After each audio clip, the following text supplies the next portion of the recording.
ಇಲ್ಲಿಯವರೆಗೆ ಕಾವ್ಯ ಆ ಗಾಜಿನ ಚೂರುಗಳ ಮೇಲೆ ನಡೆಯುತ್ತಾಳೆ. ಇದನ್ನು ನೋಡಿ ವಿರಾಟ್ ಆಶ್ಚರ್ಯಚಕಿತನಾಗುತ್ತಾನೆ. ಕಾವ್ಯ ಒಂದೊಂದೇ ಹೆಜ್ಜೆ ಅವನ ಕಡೆಗೆ ಇಡುತ್ತಾ, ಹೌದು, ಕಲ್ಲುಗಳು ಎಂದಿಗೂ ಕರಗುವುದಿಲ್ಲ ಎಂದು ನನಗೆ ಗೊತ್ತು. ಆದರೆ ಕಲ್ಲುಗಳಿಗೆ ಇನ್ನೊಂದು ವಿಶೇಷತೆ ಇದೆ ವಿರಾಟ್, ಅವು ಎಂದಿಗೂ ಬದಲಾಗುವುದಿಲ್ಲ ಮತ್ತು ನನಗೆ ಈ ಕಲ್ಲು ತುಂಬಾ ಇಷ್ಟ ಎಂದು ಹೇಳುತ್ತಾ ಅವನ ಎದೆಗೆ ಅಪ್ಪಿಕೊಳ್ಳುತ್ತಾಳೆ. ಮುಂದುವರಿದ ಭಾಗ. ಅವಳ ನರಳುತ್ತಿರುವ ಹೃದಯಕ್ಕೆ ಸಮಾಧಾನ ಸಿಗುತ್ತದೆ. ಈ ಸಮಾಧಾನಕ್ಕಾಗಿ ಅವಳು ಎಷ್ಟು ದಿನಗಳಿಂದ ಕಾಯುತ್ತಿದ್ದಳು. ವಿರಾಟ್ನ ಹೃದಯ ವೇಗವಾಗಿ ಬಡಿದುಕೊಳ್ಳುತ್ತದೆ. ಕಾವ್ಯ ಹೀಗೆ ಹತ್ತಿರ ಬರುತ್ತಾಳೆ ಎಂದು ಅವನು ಊಹಿಸಿರಲಿಲ್ಲ. ಅವನ ಕೈಗಳು ಗಾಳಿಯಲ್ಲಿಯೇ ಉಳಿಯುತ್ತವೆ. ಅವಳು ಹತ್ತಿರವಾದರೂ ಅವಳನ್ನು ದೂರ ತಳ್ಳಲು ಅವನಿಗೆ ಸಾಧ್ಯವಾಗುತ್ತಿಲ್ಲ. ಮತ್ತೊಂದೆಡೆ ಕಾವ್ಯ ಅವನ ಮೇಲಿನ ಹಿಡಿತವನ್ನು ಬಿಗಿಗೊಳಿಸುತ್ತಿದ್ದಳು. ಅವಳ 2 ಕಾಲುಗಳಿಂದ ರಕ್ತ ಸುರಿಯುತ್ತಿತ್ತು. ಆದರೆ ಅವಳಿಗೆ ಅದರ ಅರಿವಿರಲಿಲ್ಲ. I love you so much. ನೀನು ನನ್ನನ್ನು ಪ್ರೀತಿಸದಿದ್ದರೂ ಪರವಾಗಿಲ್ಲ, ಆದರೆ ನನ್ನನ್ನು ತಡೆಯಲು ನಿನಗೆ ಸಾಧ್ಯವಿಲ್ಲ. ಕೇಳಿಸಿಕೊಂಡೆಯಾ? ಇನ್ನು ಮುಂದೆ ನಾನು ನಿನ್ನನ್ನು ಎಲ್ಲಿಗೂ ಹೋಗಲು ಬಿಡುವುದಿಲ್ಲ ಎಂದು ಹೇಳುತ್ತಿದ್ದೇನೆ. ಹೌದು, ಪೂರ್ತಿ ಹಕ್ಕಿನಿಂದ ಅವಳು ಹೇಳುತ್ತಾಳೆ ಮತ್ತು ತನ್ನ ಕೈಗಳನ್ನು ಅವನ ಬೆನ್ನಿಗೆ ಬಿಗಿಯಾಗಿ ಸುತ್ತಿಕೊಳ್ಳುತ್ತಾಳೆ. ವಿರಾಟ್ ಮನಸ್ಸಿನಲ್ಲಿ, ಈ ಹುಡುಗಿ ನಿಜವಾಗಿಯೂ ಹುಚ್ಚಳಾಗಿದ್ದಾಳೆ. ಆದರೆ ಎಲ್ಲೋ ಒಂದು ಕಡೆ ಕಾವ್ಯ ತನ್ನ ಮೇಲೆ ಹಕ್ಕು ಸಾಧಿಸುವುದು ಅವನಿಗೆ ಇಷ್ಟವಾಗುತ್ತಿತ್ತು. ಯಾರೋ ಒಬ್ಬರು ತನ್ನವರು ಎಂಬ ಭಾವನೆ ಅವನಿಗೆ ಮೂಡುತ್ತಿತ್ತು. ಮರುಕ್ಷಣವೇ ಕಾವ್ಯಳ ಕಾಲಿನಲ್ಲಿ ಗಾಜು ಚುಚ್ಚಿಕೊಂಡಿದೆ ಎಂದು ಅವನಿಗೆ ನೆನಪಾಗುತ್ತದೆ. ಈ ಹುಡುಗಿ ಯಾವಾಗಲೂ ಮಿತಿ ಮೀರುತ್ತಾಳೆ ಎಂದು ಅವನು ನಿಧಾನವಾಗಿ ಗೊಣಗುತ್ತಾನೆ ಮತ್ತು ಇದೇ ಸಮಯದಲ್ಲಿ ಅವನು ಕಾವ್ಯಳನ್ನು ತನ್ನಿಂದ ಸ್ವಲ್ಪ ದೂರ ಸರಿಸುತ್ತಾನೆ. ಕಾವ್ಯ ದೂರು ನೀಡುವ ದೃಷ್ಟಿಯಿಂದ ಅವನನ್ನು ನೋಡುತ್ತಾಳೆ.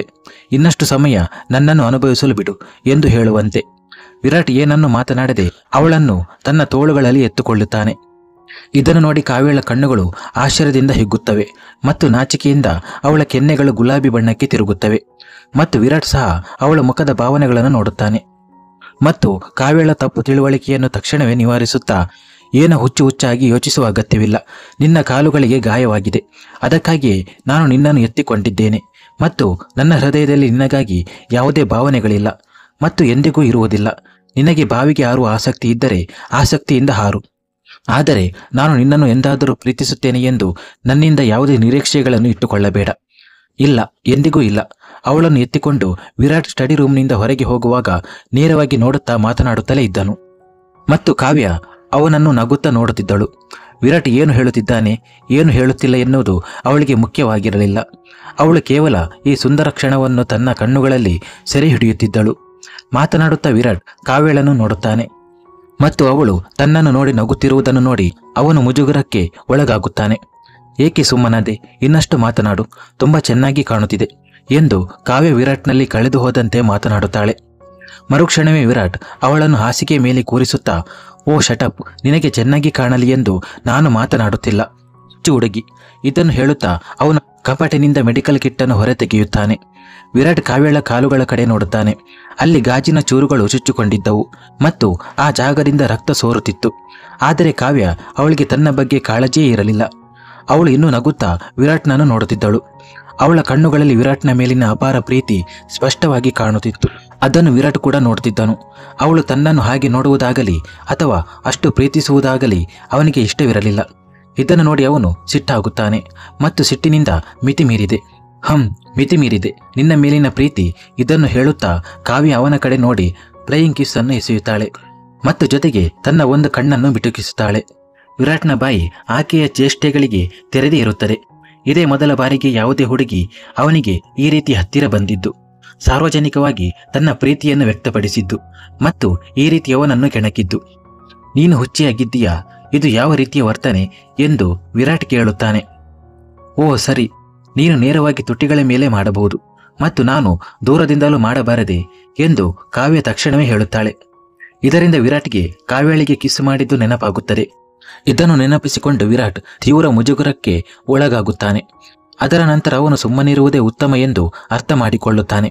ಅವನು ನಿಶ್ಶಬ್ದವಾಗಿ ಹೋಗಿ ಅವಳ ಕಾಲುಗಳ ಬಳಿ ಕುಳಿತು ನಿಧಾನವಾಗಿ ಗಾಜಿನ ಚೂರುಗಳನ್ನು ಹೊರತೆಗೆಯಲು ಪ್ರಾರಂಭಿಸುತ್ತಾನೆ. ಅವನು ಗಾಜಿನ ತುಂಡುಗಳನ್ನು ಹೊರತೆಗೆಯುತ್ತಿದ್ದಂತೆ ಕಾವ್ಯಳಿಗೆ ನೋವಿನಿಂದ ಒಂದು ನಿಟ್ಟುಸಿರು ಹೊರಬರುತ್ತದೆ. ಅದು ವಿರಾಟ್ನನ್ನು ಚಡಪಡಿಸುವಂತೆ ಮಾಡಿತು. ಅವನು ತಕ್ಷಣ ತನ್ನ ತುಟಿಗಳನ್ನು ದುಂಡಗೆ ಮಾಡಿ ಅವಳ ಕಾಲಿಗೆ ಊದಲು ಪ್ರಾರಂಭಿಸುತ್ತಾನೆ. ಕಾವ್ಯಳಿಗೆ ಈಗಷ್ಟೇ ನೋವಿನ ಅರಿವಾಗುತ್ತದೆ.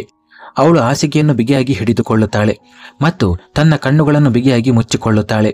ವಿರಾಟ್ ಅವಳ ಮುಖವನ್ನು ನೋಡುತ್ತಾ ತುಂಬಾ ನೋವಾಗುತ್ತಿದೆಯಾ ಎಂದು ಕೇಳುತ್ತಾ ಅವಳ ಗಾಯಗಳಿಗೆ ಔಷಧಿ ಹಚ್ಚಲು ಪ್ರಾರಂಭಿಸುತ್ತಾನೆ. ತುಂಬಾ ಎಂದು ಕಾವ್ಯ ಕಣ್ಣು ಮುಚ್ಚಿಕೊಂಡೇ ಹೇಳುತ್ತಾಳೆ. ಹಾಗಾದರೆ ಹೀರೋಯಿನ್ ಆಗಲು ಗಾಜಿನ ಮೇಲೆ ನಡೆಯಲು ಹೇಳಿದವರು ಯಾರು? ಈಗ ಎಷ್ಟು ನೋವಾಗುತ್ತಿದೆ, ಎಷ್ಟು ರಕ್ತ ಬರುತ್ತಿದೆ, ಅದರ ಬಗ್ಗೆ ಏನು? ತನ್ನ ಬಗ್ಗೆ ತನಗೆ ಅರಿವೇ ಇಲ್ಲ. ಯಾವಾಗಲೂ ಮಕ್ಕಳಂತೆ ವರ್ತಿಸುತ್ತಿರುತ್ತೀಯ, ಹುಚ್ಚು ಹುಡುಗಿ. ಮತ್ತು ಏನಾದರೂ ಹೇಳಿದರೆ ಅದೇ ಅನುಪಯುಕ್ತ ಬೆದರಿಕೆ. ನಾನು ತಾತನಿಗೆ ಹೇಳುತ್ತೇನೆ ಎಂದು ಕಾವ್ಯಾಳನ್ನು ಅನುಕರಿಸುತ್ತಾ ಹೇಳುತ್ತಾನೆ. ವಿರಾಟ್ಗೆ ಗೊತ್ತಾಗದೆಯೇ ಅವನು ಕಾವ್ಯಾಳ ನಡತೆಗೆ ಹೊಂದಿಕೊಳ್ಳಲು ಪ್ರಾರಂಭಿಸುತ್ತಾನೆ. ಮತ್ತೊಮ್ಮೆ ಕಾವ್ಯ ನಗುತ್ತಾ ವಿರಾಟ್ನನ್ನು ನೋಡಲು ಪ್ರಾರಂಭಿಸುತ್ತಾಳೆ. ಅವನ ಮಾತುಗಳ ಹಿಂದಿನ ಕಾಳಜಿಯನ್ನು ಮತ್ತು ಬಹುಶಃ ಪ್ರೀತಿಯನ್ನು ಅವಳು ನೋಡುತ್ತಿದ್ದಳು. ವಿರಾಟ್ ಅವಳನ್ನು ಬೈಯುತ್ತಾ ಅವಳ ಕಾಲಿಗೆ ಬ್ಯಾಂಡೇಜ್ ಕಟ್ಟುತ್ತಾನೆ. ಮತ್ತೆ ನೀನು ನಿನ್ನನ್ನು ಗಾಯಗೊಳಿಸಿಕೊಂಡರೆ ಹುಷಾರು ಎಂದು ಹೇಳುತ್ತಾ ಅವನು ಕಾವ್ಯಳ ಕಡೆ ನೋಡುತ್ತಾನೆ.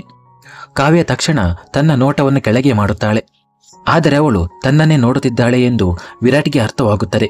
ಅವನು ಮನಸ್ಸಿನಲ್ಲಿ ತುಂಬಾ ಹಠಮಾರಿ, ಎಷ್ಟು ಹೇಳಿದರೂ ಯಾವುದೇ ಪರಿಣಾಮ ಬೀರುವುದಿಲ್ಲ ಎಂದು ಅಂದುಕೊಳ್ಳುತ್ತಾನೆ. ಅವನು ಎದ್ದು ಮೆಡಿಕಲ್ ಕಿಟ್ ಅನ್ನು ವಾಪಸ್ ಕಪಾಟಿನಲ್ಲಿ ಇಡುತ್ತಾನೆ ಮತ್ತು ಮತ್ತೆ ಸ್ಟಡಿ ರೂಮ್ಗೆ ಹೋಗಲು ಪ್ರಾರಂಭಿಸುತ್ತಾನೆ.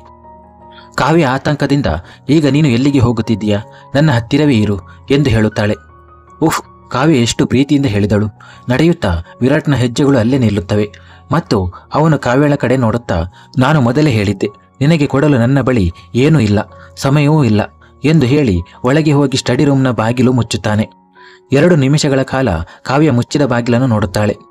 ವಿರಾಟ್ನ ನಿರ್ಲಕ್ಷ್ಯವು ಅವಳನ್ನು ಒಡೆಯುತ್ತಿತ್ತು. ಆದರೆ ಮರುಕ್ಷಣವೇ ವಿರಾಟ್ನ ಕಾಳಜಿ ಅವಳಿಗೆ ನೆನಪಾಗುತ್ತದೆ. ಕಾವ್ಯ ಒಂದು ದಿಂಬನ್ನು ಎತ್ತಿಕೊಂಡು ತನ್ನ ಎದೆಗೆ ಒತ್ತಿಕೊಳ್ಳುತ್ತಾ, ನಾನು ನೋಡಿದ್ದೇನೆ, ನೀನು ಕೇವಲ ಹೊರನೋಟಕ್ಕೆ ಕಟುವಾಗಿದ್ದೀಯ, ಆದರೆ ನಿನ್ನ ಹೃದಯ ಎಷ್ಟು ಮೃದುವಾಗಿದೆ, ಎಷ್ಟು ಕಾಳಜಿಯುಳ್ಳದಾಗಿದೆ. ಇದನ್ನು ನಾನು ಅನುಭವಿಸಿದ್ದೇನೆ ಮತ್ತು ಈ ವಿರಾಟ್ನನ್ನು ನಾನು ಎಲ್ಲರ ಮುಂದೆ ತರುತ್ತೇನೆ ಅಂದುಕೊಳ್ಳುತ್ತಾಳೆ. ಸ್ವಲ್ಪ ಸಮಯದ ನಂತರ ಅವಳು ನಿದ್ರೆಗೆ ಜಾರುತ್ತಾಳೆ. ಆದರೆ ವಿರಾಟ್ಗೆ ನಿದ್ರೆ ಬರುತ್ತಿರಲಿಲ್ಲ, ಏಕೆಂದರೆ ಕಾವ್ಯಳ ಹುಚ್ಚುತನವು ಅವನಿಂದ ಮರೆಯಾಗಿರಲಿಲ್ಲ. ಕಾವ್ಯ ತನ್ನನ್ನು ಈ ಮಟ್ಟಿಗೆ ಪ್ರೀತಿಸಲು ಪ್ರಾರಂಭಿಸಿದ್ದಾಳೆ ಎಂದು ಅವನು ಆಶ್ಚರ್ಯಚಕಿತನಾಗಿದ್ದನು. ಇದನ್ನು ಅವನು ಕನಸಿನಲ್ಲಿಯೂ ಊಹಿಸಿರಲಿಲ್ಲ.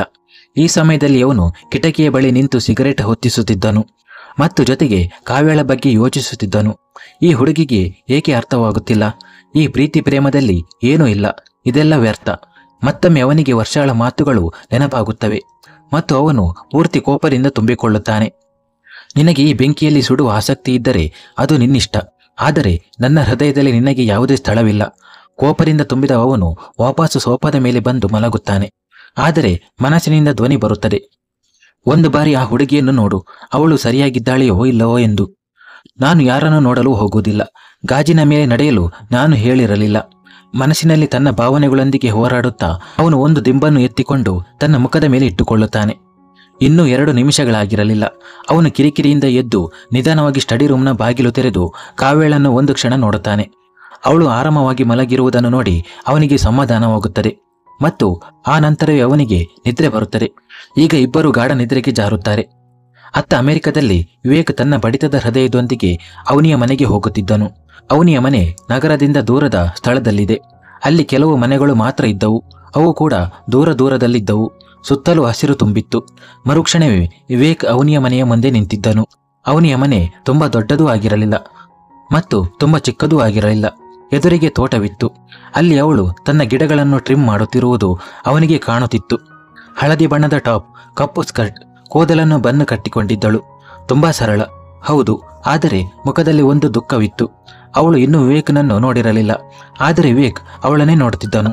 4 ದಿನಗಳ ಆತಂಕವು ಒಂದು ಕ್ಷಣದಲ್ಲಿ ದೂರವಾಗಿತ್ತು. ಅವನಿ ಎಂದು ವಿವೇಕ್ ಅವಳನ್ನು ಹಿಂಬದಿಯಿಂದ ಕರೆಯುತ್ತಾನೆ. ವಿವೇಕ್ನ ಧ್ವನಿಯನ್ನು ಕೇಳಿ ಅವನಿ ತಕ್ಷಣ ಹಿಂತಿರುಗಿ ನೋಡುತ್ತಾಳೆ ಮತ್ತು ತನ್ನ ಮುಂದೆ ವಿವೇಕ್ನನ್ನು ನೋಡಿ ಆಶ್ಚರ್ಯಚಕಿತಳಾಗುತ್ತಾಳೆ. ಬಾಗಿಲು ತೆರೆದಿದ್ದರಿಂದ ವಿವೇಕ್ ನೇರವಾಗಿ ಒಳಗೆ ಹೋಗುತ್ತಾನೆ ಮತ್ತು ಮರುಕ್ಷಣವೇ ಅವನು ಅವನಿಯ ಬಳಿ ಹೋಗಿ ಅವಳ ಮುಖವನ್ನು ತನ್ನ ಕೈಗಳಲ್ಲಿ ಹಿಡಿದುಕೊಂಡು, ದೇವರ ದಯೆಯಿಂದ ನೀನು ಚೆನ್ನಾಗಿದ್ದೀಯ, ನನಗೆ ಎಷ್ಟು ಭಯವಾಗಿತ್ತು ಗೊತ್ತಾ, ಮತ್ತು ಇದು ಯಾವ ರೀತಿಯ ವರ್ತನೆ ಅವನಿ, ಹೇಳದೆ ಕೇಳದೆ ಕಣ್ಮರೆಯಾಗುವುದು, ನೀನಿಲ್ಲದೆ ನನಗೆ ಉಸಿರಾಡಲು ಕೂಡ ಆಗುತ್ತಿರಲಿಲ್ಲ. ಆತಂಕವು ನನ್ನನ್ನು ಹಿಡಿದಿಟ್ಟಿತ್ತು.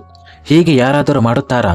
ನನ್ನ ಪ್ರಾಣವೇ ಹೋಗುತ್ತಿತ್ತು, ನಿನಗೆ ಗೊತ್ತಾ ಎಂದು ಅವಳ ಹಣೆಗೆ ತನ್ನ ಹಣೆಯನ್ನು ಸೇರಿಸಿ ಮಾತನಾಡುತ್ತಾನೆ. 2 ಕ್ಷಣಗಳ ಕಾಲ ಇಬ್ಬರು ತಮ್ಮ ಕಣ್ಣುಗಳನ್ನು ಮುಚ್ಚಿ ಒಬ್ಬರನ್ನೊಬ್ಬರು ಅನುಭವಿಸಲು ಪ್ರಾರಂಭಿಸುತ್ತಾರೆ. ಆದರೆ ಇದ್ದಕ್ಕಿದ್ದಂತೆ ಅವನಿಗೆ ಏನೋ ನೆನಪಾಗುತ್ತದೆ. ಅವಳು ತಕ್ಷಣ ತನ್ನ ಕಣ್ಣುಗಳನ್ನು ತೆರೆಯುತ್ತಾಳೆ ಮತ್ತು ಒಂದೇ ಕ್ಷಣದಲ್ಲಿ ವಿವೇಕ್ನನ್ನು ತನ್ನಿಂದ ದೂರ ತಳ್ಳುತ್ತಾಳೆ. ವಿವೇಕ್ ಆಶ್ಚರ್ಯದಿಂದ ಅವಳ ಕಡೆ ನೋಡುತ್ತಾನೆ. ಅವಳು ಅವನನ್ನು ನಿರ್ಲಕ್ಷ್ಯ ಮಾಡುತ್ತಾ ಇಲ್ಲಿಂದ ಹೋಗು, ನೀನು ಹೋಗು ಅಷ್ಟೇ ಎಂದು ಹೇಳುತ್ತಾ ವೇಗವಾಗಿ ಮನೆಯ ಒಳಗೆ ಹೋಗಲು ಪ್ರಾರಂಭಿಸುತ್ತಾಳೆ. ವಿವೇಕ್ ತಕ್ಷಣ ಅವಳ ಕೈಯನ್ನು ಹಿಡಿದು, ನೀನು ನನ್ನಿಂದ ಓಡಿ ಹೋಗುತ್ತಿದ್ದೀಯಾ ಅವನಿ? ಆದರೆ ಏಕೆ? ಏನಾಗಿದೆ? ನಾನು ಏನಾದರೂ ತಪ್ಪು ಮಾಡಿದ್ದೇನಾ? ನಿನಗೆ ಏನಾದರೂ ತಪ್ಪು ಹೇಳಿದ್ದೇನಾ? ನನಗೆ ಹೇಳು, ನನ್ನೊಂದಿಗೆ ಜಗಳವಾಡು, ಆದರೆ ಹೀಗೆ ದೂರವಿರಬೇಡ ದಯವಿಟ್ಟು ಎನ್ನುತ್ತಾನೆ. ಅವನಿ ತಕ್ಷಣ ತನ್ನ ಕೈಯನ್ನು ಬಿಡಿಸಿಕೊಂಡು, ನಿನಗೆ ಕೇಳಿಸಲಿಲ್ಲವಾ, ಇಲ್ಲಿಂದ ಹೋಗು ಎಂದು ಹೇಳಿದೆನಲ್ಲ ಎಂದು ಹೇಳಿ ಮತ್ತೆ ಒಳಗೆ ಹೋಗಲು ಪ್ರಾರಂಭಿಸುತ್ತಾಳೆ. ನಾನು ಹೋಗುವುದಿಲ್ಲ, ನೀನು ನನ್ನ ತಪ್ಪನ್ನು ಹೇಳುವವರೆಗೂ ನಾನು ಎಲ್ಲಿಗೂ ಹೋಗುವುದಿಲ್ಲ ಎಂದು ವಿವೇಕ್ ಹೇಳುತ್ತಾನೆ. ಇದನ್ನು ಕೇಳಿದ ತಕ್ಷಣ ಅವನಿಯ ಹೆಜ್ಜೆಗಳು ಅಲ್ಲೇ ನಿಲ್ಲುತ್ತವೆ ಮತ್ತು ಅವಳು ವಿವೇಕನ ಕಡೆ ನೋಡುತ್ತಾ, ನಿಮ್ಮ ತಪ್ಪು ಇಷ್ಟೇ, ನೀವು ಏನು ಬಯಸುತ್ತೀರೋ ಅದು ಎಂದಿಗೂ ಸಾಧ್ಯವಿಲ್ಲ, ನಾವಿಬ್ಬರು ಎಂದಿಗೂ ಒಂದಾಗಲು ಸಾಧ್ಯವಿಲ್ಲ, ಕೇಳಿಸಿಕೊಂಡ್ರ? ಹಾಗಾಗಿ ನನ್ನ ಹಿಂದೆ ನಿಮ್ಮ ಸಮಯವನ್ನು ವ್ಯರ್ಥ ಮಾಡಬೇಡಿ ಎನ್ನುತ್ತಾಳೆ. ಇದನ್ನು ಕೇಳಿದ ತಕ್ಷಣ ವಿವೇಕ್ಗೆ ಕೋಪ ಬರುತ್ತದೆ ಮತ್ತು ಅವನು ತಕ್ಷಣ ಅವಳನ್ನು ತನ್ನ ಬಳಿ ಎಳೆದುಕೊಳ್ಳುತ್ತಾ, ನಾನು ಸಮಯ ವ್ಯರ್ಥ ಮಾಡುತ್ತಿಲ್ಲ ಎನ್ನುತ್ತಾನೆ. ಇಂದು ಈ ಮಾತನ್ನು ಹೇಳಿದೆ, ಮತ್ತೆಂದು ಹೇಳಬೇಡ ಎಂದು ವಿವೇಕ್ ಹೇಳಿದಾಗ ಅವನಿ ಮತ್ತೆ ಅವನನ್ನು ದೂರ ತಳ್ಳುತ್ತಾ, ಹಾಗಾದರೆ ನೀನು ಏನು ಮಾಡುತ್ತಿದ್ದೀಯಾ ಮತ್ತು ಏಕೆ ಮಾಡುತ್ತಿದ್ದೀಯಾ ಎಂದು ಕೇಳುತ್ತಾಳೆ. ಏಕೆಂದರೆ I love you damn it. ಕೋಪದಿಂದ ತುಂಬಿದ ವಿವೇಕ್ ಅವಳ ಕಣ್ಣುಗಳಲ್ಲಿ ಕಣ್ಣಿಟ್ಟು ಹೇಳುತ್ತಾನೆ. ಮೊದಲ ಬಾರಿಗೆ ಅವನು ಹೃದಯದಿಂದ ಯಾರನ್ನಾದರೂ ಪ್ರೀತಿಸುತ್ತೇನೆ ಎಂದು ಹೇಳಿದ್ದನು. ಅವನಿ ಅವನ ಕೈ ಹಿಡಿದು ತನ್ನೊಂದಿಗೆ ಒಳಗೆ ಕರೆದೊಯ್ಯುತ್ತಾಳೆ. ಒಳಗೆ 6 ತಿಂಗಳ ಮುದ್ದಾದ ಮಗು ಆಟಿಕೆಗಳೊಂದಿಗೆ ಆಡುತ್ತಿತ್ತು. ಅವನು ವಿವೇಕ್ಗೆ ಆ ಮಗುವಿನ ಕಡೆಗೆ ಕೈ ತೋರಿಸುತ್ತಾ, ಇದು ನನ್ನ ಸತ್ಯ, ಇದು ನನ್ನ ಮಗಳು, ನಾನು ಒಬ್ಬಂಟಿ ತಾಯಿ. ಆಕೆಯ ಗೆಳೆಯ ಅವಳಿಗೆ ಎಷ್ಟೋ ಕನಸುಗಳನ್ನು ತೋರಿಸಿ ಗರ್ಭಿಣಿ ಮಾಡಿ ಓಡಿ ಹೋದನು. ಮಂಚದ ಮೇಲೆ ಜೊತೆಗಿದ್ದವನು ಮದುವೆಗೆ ಮಾತ್ರ ಇಲ್ಲ, ಈಗಲೂ ನೀನು ನನ್ನನ್ನು ಪ್ರೀತಿಸುತ್ತೀಯಾ? ಮಗುವಿನ ತಾಯಿಯನ್ನು, ಮದುವೆಯಾಗದೆ ತಾಯಿಯಾದವಳನ್ನು? ಹೇಳು, ಉತ್ತರಿಸು ಎಂದು ಹೇಳುತ್ತಾಳೆ. ವಿವೇಕ್ ಸಂಪೂರ್ಣವಾಗಿ ಆಘಾತಕ್ಕೊಳಗಾಗಿದ್ದನು. ಇದು ಅವನು ಊಹಿಸದ ಸತ್ಯ. ಯಾರೋ ಚಪ್ಪಲಿ ಒದ್ದೆ ಮಾಡಿ ಮುಖಕ್ಕೆ ಹೊಡೆದಂತೆ ಭಾಸವಾಯಿತು. ಇವತ್ತಿನವರೆಗೂ ಅವನು ಕೂಡ ಅದನ್ನೇ ಮಾಡುತ್ತಿದ್ದನು. ಮುಂದುವರಿಯುವುದು.